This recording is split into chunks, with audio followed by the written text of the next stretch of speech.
salam, salam, salam, salam. Peaceful, peaceful, peaceful, peace. Peaceful, peaceful, peaceful, peace.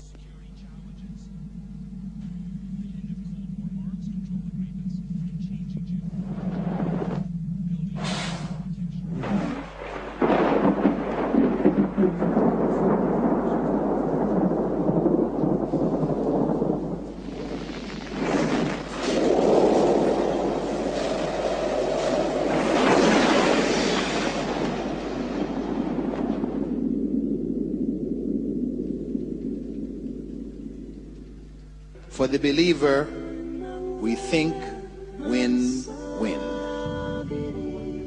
We win when good comes, good befalls us, life is good, we're living well. We don't forget Allah. Because good, wealth, can be a test. So, we don't forget Allah, we remember Allah. In fact, remembering Allah in times of ease and success is far more difficult than remembering Allah in times of difficulty. Sabr and shukr are wonderful things. Sabr and shukr are wonderful things. Sabr and shukr are wonderful things. Sabr and shukr are wonderful things. Sabr and shukr are wonderful things. Sabr and shukr are wonderful things. Sabr and shukr are wonderful things. Sabr and shukr are wonderful things. Sabr and shukr are wonderful things. Sabr and shukr are wonderful things. Sabr and shukr are wonderful things. Sabr and shukr are wonderful things. Sabr and shukr are wonderful things. Assalamu alaikum wa rahmatullahi wa barakatuh. I welcome you all to this evening's lecture by Dr. Abu Amina Bilal Philips.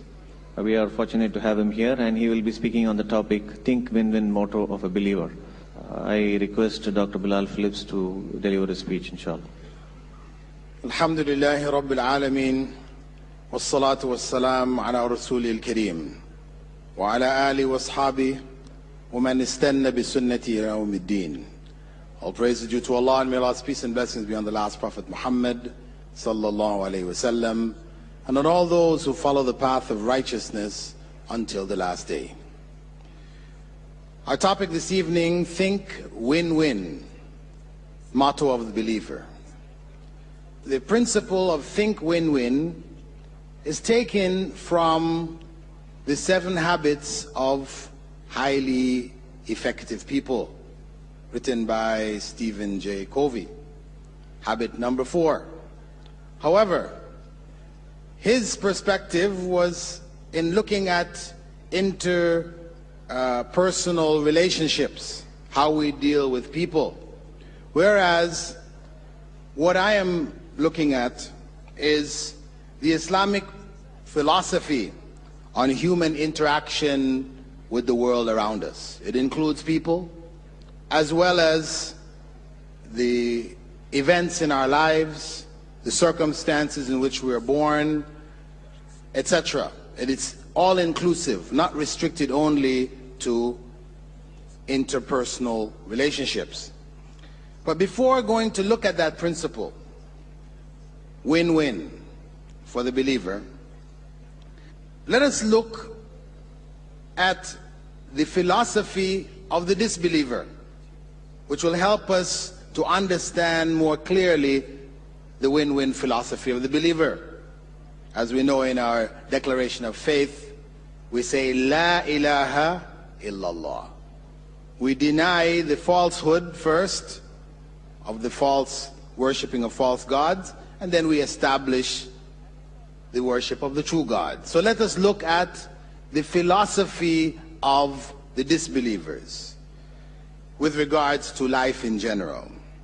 We find that their philosophy is win-lose. The philosophy of the disbelievers with regards to their relationship to the world around them is one of win-lose. What do I mean?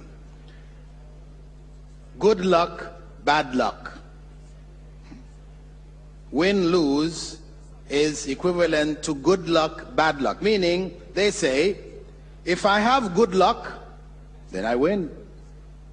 If I have bad luck, then I lose. That's their philosophy and life. This is something which even the atheist, the person who says there is no God, disbeliever in truth, that's what governs his or her life. Good luck, bad luck. So what you find is that the disbelievers spend most of their lives in a quest for what will ensure for them good luck and prevent bad luck from happening to them. That becomes a very important part of their lives. And what you find in the West, where I come from, 7 is a good luck number. So they'll try to do things around 7. 4, if you have what is called a 4-leaf clover. It's a plant. Normally it has 3 leaves on the stalk. But if you find one with 4, good luck. It's a sign of good luck. So people will get those and they will put them inside of little plastic capsules and they wear them on their wrist or around the neck, whatever. It's for good luck. Right? At the same time, you try to avoid certain bad luck numbers like 13. In the West, 13 is a bad luck number. So in the average apartment building, hotel, etc. in the West, the floors, when you go in the elevators, you will see the numbers 10, 11, 12, 14, 15. What happened to 13? No 13. You walk down the street, you'll see the houses are numbered 10, 11, 12, 12 and a half, 14. What happened to 13? This is a norm in the society. I know where you are here, that number is 8. 8 is the bad luck number. If your license plate adds up to 17, for example, which means 1 plus 7, that equals 8. Not a good number. It lowers the value of your car, right? Bad luck. Also, you have widows. If a widow comes in your presence, it's bad luck. You don't want to have widows around you. Dead bodies. The dead body crosses you when you're leaving your home. Oh, bad day. Firewood. Also the Dobie. And you have a calendar here for bad hours of the day. Your Ragu Kalam, right? And your Yamagandam, right? These are all bad luck. 4 hours every day are bad luck hours. Don't try to do anything good in these hours, right? And so you have a series of these kinds of charms that people seek out to protect themselves from evil and to bring for themselves good luck. We can laugh about that in regards to other people's beliefs, but unfortunately, cultural Muslims have their own substitutes. Don't we? So our numbers, we have 19. 19 becomes a good luck number because the Basmala, Bismillahir Rahmanir Rahim, is made up of 19 letters. So we have some Muslims who, for them, 19 is an auspicious number and they favor it. And the 99 names of Allah. People believe that if you recite a certain name of Allah, your wife can't have a baby. Okay, recite this name of Allah so many times. Blow it over water and drink it after Maghrib, having fasted that day, and your wife's gonna have a baby. Similarly, some people believe that your business is not good. Okay, so you take another name of Allah, Ar-Razzaq, for example. Then you make a piece of bread, right? When you're making your bread, so you squeeze the flour in the shape of Ar-Razzaq.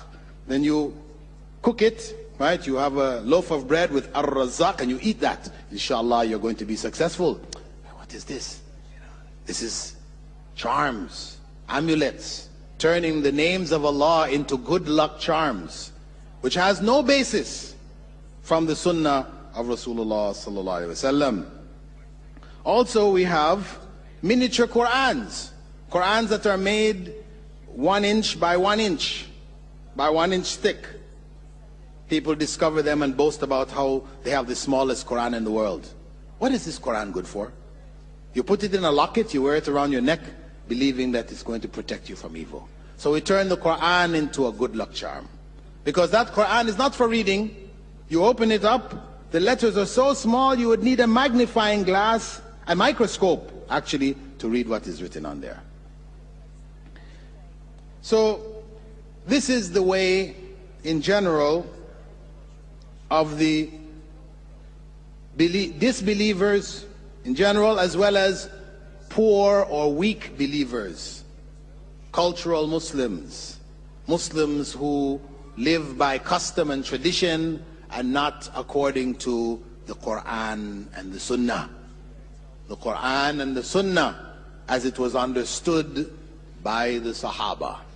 Not the Quran and Sunnah as it was understood by you and I, by modern Muslims, the modern interpretations. No, the Quran and the Sunnah as it was understood by the companions of the Prophet sallallahu alaihi wasallam.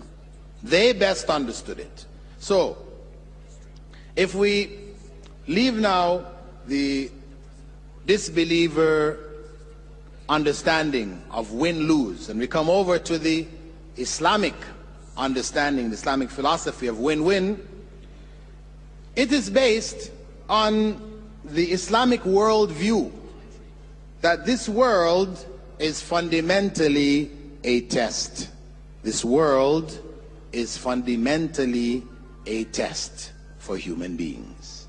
As Allah said in Surah Al-Mulk, verse 2, الَّذِي خَلَقَ الْمَوْتَ وَالْحَيَاةَ لِيَبْلُوَكُمْ أَيُّكُمْ أَحْسَنُ عَمَلًا.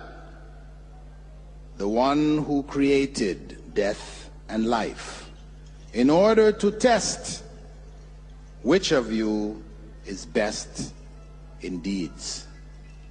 And in Surah Al-Kahf, verse 7, إِنَّا جَعَلْنَا مَا عَلَى الْأَرْضِ زِينَةً لَهَا لِنَبْلُوَكُمْ أَيُّهُمْ أَحْسَنُ عَمَلًا. Indeed, I have placed what I have placed on the earth is an adornment for it, in order to test which of them is best in deeds. So Allah has identified clearly the purpose of this world. This world is a test. Not a test for Allah to find out which of us is best in deeds, because it's something He already knew. Before Allah created this world, He already knew which of us is best in deeds. He already knew which of us is going to hell and which of us is going to heaven. This was already known by Allah subhanahu wa ta'ala.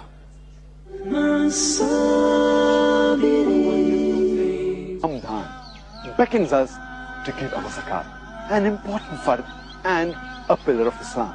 Several fatwas of distinguished scholars of Islam worldwide state that zakat can be given to support a non-profit Islamic satellite channel whose aim is to spread the truth of Islam. Every dollar you contribute helps Peace TV to refute allegations against Islam, misconceptions about Quran. What better choice do you have to spread the truth of Islam than Peace TV? Support Peace TV. Send your zakat and donation to Islamic Research Foundation International, Islamic Bank of Britain, Coventry Road, Birmingham, UK. Account number 011-32301. Sort code 300083. From those around. Not a single African tribe ever worshipped images before the white man came. Not one. They all worship God. Ahmad Didan. Different name, but the concept same. Islamic. He is a Muslim. He doesn't know. He's got the wrong label on. The Christian has Christianized him and make them to worship Jesus Christ. We have done nothing, really. Islam in Africa, in Man with a Mission. Coming soon on Peace TV. नजात उन्हीं लोग को हासिल होगी जो लोग ईमान लाते हैं। वो इंसान जो अल्लाह ताला के साथ किसी को शरीक ठहराता है, उसको हकीकत का इल्म नहीं है। कामयाब हुआ वो इंसान जिसने अपने नफ्स का तज़किया किया।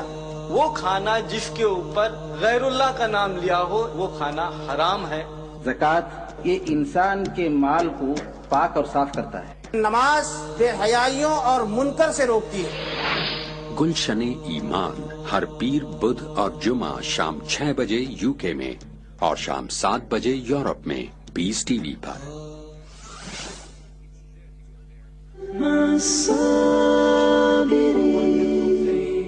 So, this test, though the verse says, in order that he would try you or to test them, which of them is best in deeds, it is really to confirm his supreme justice and his grace. His supreme justice for the disbelievers. Why? Because, yes, Allah knew before we were created where we were going. So he could have created believers, put them in paradise, and disbelievers and put them in hell right from the beginning. We didn't need to go through this world and what was happening in it. He could have done that because he knows what we are going to do. However, because of the fact that those who would be placed in paradise would never